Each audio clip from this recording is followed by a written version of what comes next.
Assalamualaikum warahmatullahi wabarakatuh.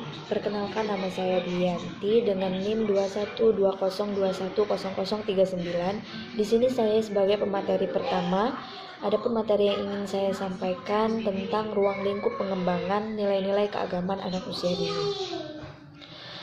Menurut pandangan ajaran agama, khususnya Islam, setiap manusia yang lahir berada dalam keadaan suci dan faktor penentu kualitas keagamaan itu banyak ditentukan oleh peran kedua orang tuanya.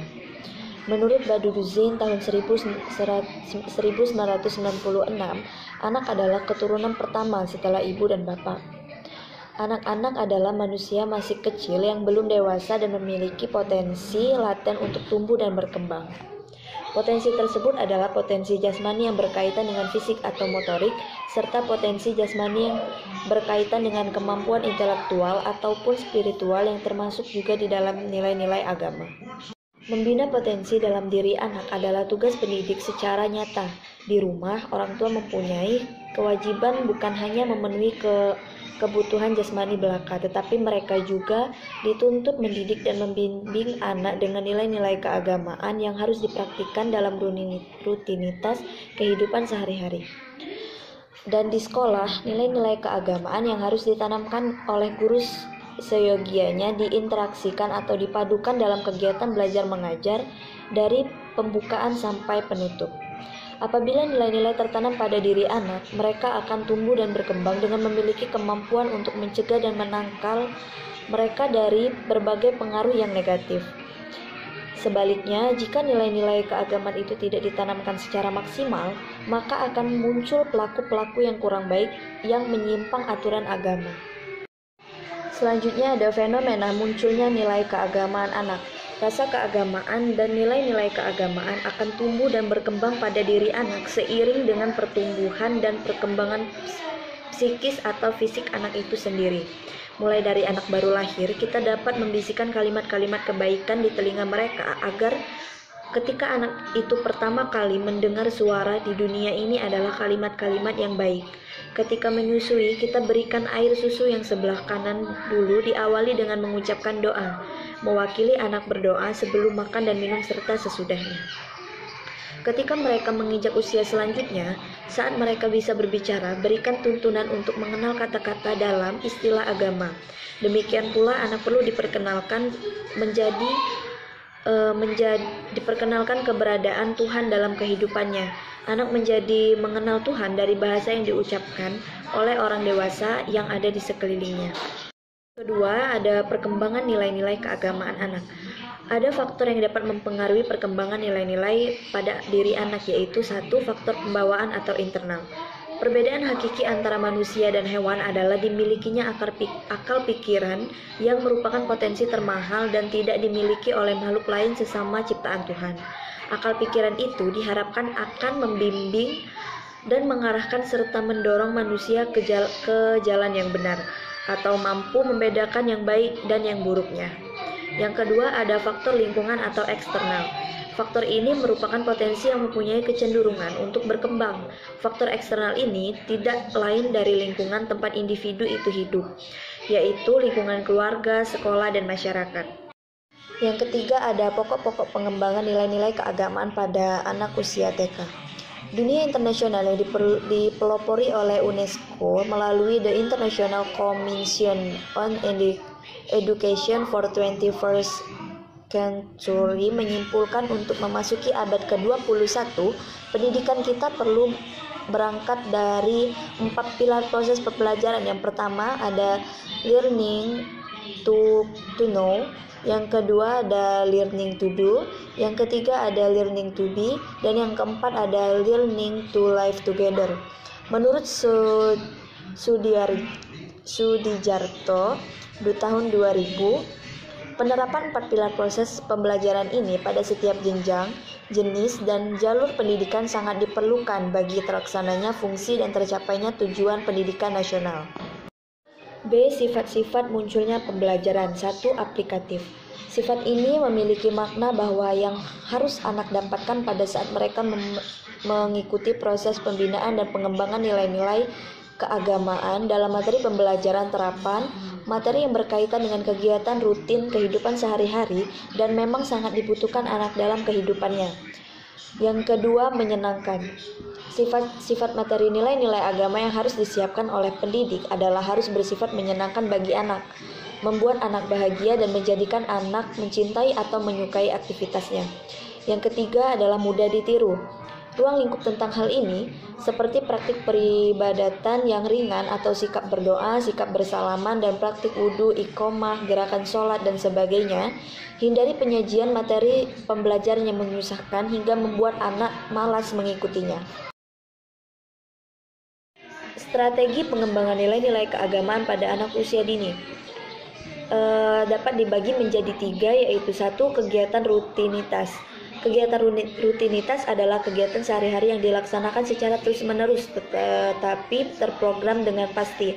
Yang kedua, kegiatan terintegrasi. Kegiatan ini adalah pembangunan materi melalui nilai-nilai agama yang disisipkan melalui pengembangan bidang kemampuan dasar lainnya.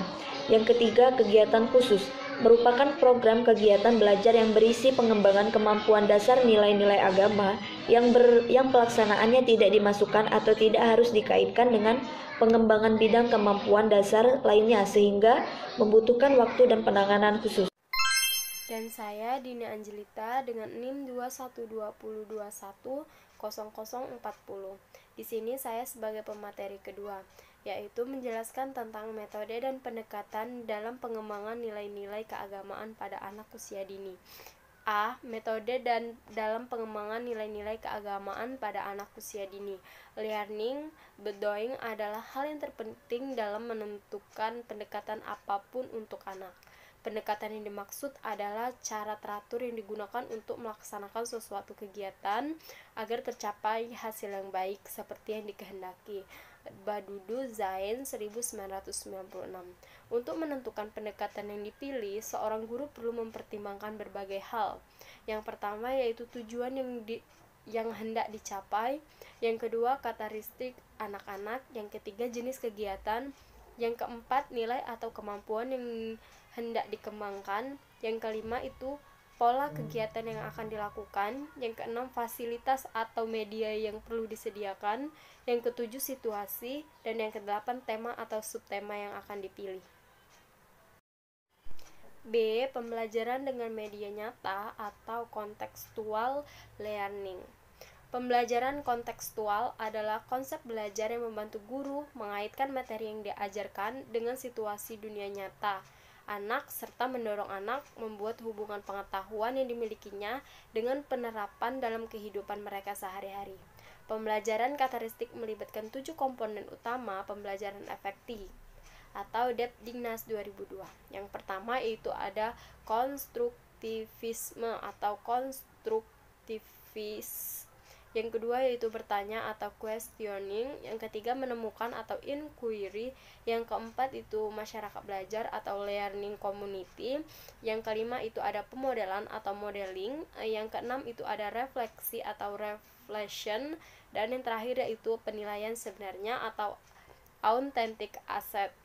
Melalui penerapan pelajaran kontekstual, anak diharapkan belajar melalui proses atau mengalami, bukan hanya menghafal. C. Pendekatan pembelajaran dalam upaya menumbuhkan pengalaman belajar menyenangkan. Sesuai dengan karakteristik dunia anak, taman kanak-kanak, beberapa pendekatan atau metode pembelajaran sebagai berikut. Yang pertama yaitu bermain peran, yang kedua karya wisata, yang ketiga bercakap-cakap, yang keempat berdemonstrasi, yang kelima proyek, yang keenam bercerita, yang ketujuh memberikan tugas, dan yang terakhir itu memberi keteladanan. D. Pendekatan dalam pengembangan nilai-nilai keagamaan pada anak usia dini. Program pengembangan nilai-nilai agama berbeda dengan pelaksanaan program pembelajaran kemampuan dasar lainnya. Pengembangan nilai-nilai agama pada PAUD berkaitan erat dengan pembentukan perilaku manusia, sikap, dan keyakinan. Oleh sebab itu, diperlukan berbagai inovasi pengembangan yang komprehensif sesuai dengan pengembangan dan kemampuan anak didik. E. Kajian empiris.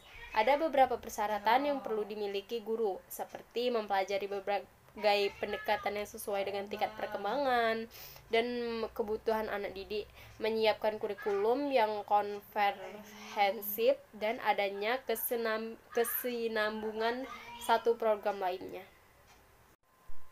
F. Inovasi pengembangan. Menurut arti kamus John M. Eschol 1995, inovasi memiliki makna pembaruan atau perubahan secara baru. Menurut M. Anshar et al. 1993, inovasi adalah gagasan, perbuatan, atau sesuatu yang baru dalam konteks sosial tertentu dan pada suatu jangka waktu tertentu untuk menjawab masalah yang dihadapi. G. Substansi inovasi pengembangan nilai-nilai agama pada anak usia dini. Connie R. Sayawan 1995 memberi alternatif inovasi dalam meningkatkan efektivitas kegiatan belajar mengajar pada peserta didik. Yang pertama, perlu adanya kurikulum terpadu atau integrated curriculum. Yang kedua, adanya pendekatan pembelajaran terpadu atau integrated learning, dan yang terakhir itu perlu adanya hari terpadu atau integrated day. H. Substansi pengembangan inovatif. 1. Pengalaman belajar. Dari setiap kegiatan pembelajaran dalam pengembangan apapun, termasuk nilai-nilai agama, seyogiyanya adalah menghasilkan pengalaman belajar, bukan materi yang diajarkan guru kepadanya. 2. Belajar aktif. Anak perlu diberi peluang dan kesempatan sebesar-besarnya untuk aktif ambil bagian, berperan serta sampai mereka betul-betul merasakan manfaat menjadi anak didik yang pasif. 3. Belajar proses. Proses adalah berbagai cara yang berkaitan dengan memperoleh pengetahuan, seperti proses pengambilan keputusan, evaluasi akibat suatu tindakan, dan sebagainya. I. Esensi pendekatan dan pengembangan inovatif. Peranan pendidik adalah mengupayakan pengembangan cinta belajar pada diri anak. Upaya ini dapat dilakukan pendidik dalam bentuk A. Kasih sayang, perlindungan, dan perawatan. B. Waktu yang diberikan kepada anak. C. Lingkungan belajar yang positif atau kondusif. D. Belajar bersikap adalah belajar nilai. E. Belajar oral di usia dini. Kelima upaya tersebut dapat diterapkan di lembaga PAUD berdasarkan prinsip developmentally appropriative atau DAP atau NJW. 1. Prinsip developmentally appropriate practice atau DAP. DAP adalah pengambilan keputusan secara profesional tentang atau pengakuan terhadap keberadaan anak dan pendidiknya yang didasarkan atas pengetahuan tentang perkembangan dan belajar anak, kekuatan, minat dan kebutuhan anak dalam kelompok dan konteks sosial budaya tempat anak hidup. Pada saat kita melakukan pendekatan pembelajaran dalam pengembangan apapun, termasuk nilai-nilai agama, kita perlu memperhatikan yang pertama, kesesuaian dengan pengembangan anak, yang kedua, kesesuaian dengan minat anak, yang ketiga, kesesuaian dengan kemampuan anak, dan yang terakhir, kesesuaian dengan kebutuhan anak dalam lingkungan hidupnya. Yang kedua, prinsip NJW. Menurut Stephen Allen 2003, yang merupakan seorang perwakilan dari UNICEF seyogianya, pendidikan perlu memberikan awal kehidupan yang terbaik bagi para anak-anak. Jadi, pendidik harus dapat menciptakan awal kehidupan yang mengembirakan, menyenangkan, dan tidak memberikan beban pada mereka dalam mengikuti pembelajaran. Berikut ciri-ciri pembelajaran sebagai berikut. Yang pertama, anak belajar dengan sebaik-baiknya apabila kebutuhan fisiknya terpenuhi serta merasakan aman dan tentram secara fisiologis. Yang kedua, siklus belajar anak selalu berulang, dimulai dari membangun kesadaran, mencari penjelasan atau eksplorasi, dan memperoleh penemuan yang berguna untuk selanjutnya pada anak dapat menggunakannya. Dan yang terakhir, anak belajar melalui interaksi sosial dengan orang dewasa dan teman sebayanya.